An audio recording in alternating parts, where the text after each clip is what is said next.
अस्सलामु अलैकुम नाज़रीन, ये कोई मामूली वीडियो नहीं है। आज हम बात करेंगे एक ऐसे वक्त की जब भारत ने पाकिस्तान पर हमला किया और हमारी अजीम अफवाज ने ऐसा जवाब दिया जो तारीख में सुनहरी हरूफ से लिखा जाएगा। जब दुश्मन ने हमारी सरजमीन की तरफ मैली आंख से देखा, तब पाक फौज ने अपनी जान हथेली पर रखकर दुश्मन को वो सबक सिखाया जो वो सदियों तक नहीं भूलेगा। नाज़रीन, ये सिर्फ जंग का मामला नहीं, यह गैरत ईमानी और कुर्बानी की कहानी है। हमारा ईमान है जो अल्लाह के रास्ते में लड़े वो कभी नहीं हारता। हमारे सिपाही न सिर्फ सरहदों के मुहाफिज ने, बल्कि वो हमारी इज्जत, हमारी माँ बहनों बच्चों और मस्जिदों के मुहाफिज हैं।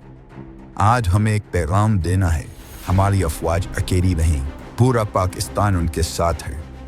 हम अपने घरों में आराम से इसलिए बैठे हैं क्योंकि कोई न कोई सिपाही सरहद पर जगा हुआ है। अगर भारत या कोई भी दुश्मन ये सोचता है कि वो हमें कमज़ोर कर सकता है, तो वो सुन ले कि हम एक हैं और पाक फौज के साथ हैं। पाकिस्तान जिंदाबाद, पाक फौज पाइंदाबाद। वीडियो पसंद आए तो लाइक और शेयर करें और नीचे कमेंट्स में लिखें, हम अपनी फौज के साथ हैं। अल्लाह पाकिस्तान का हामी और नासिर हो, आमीन।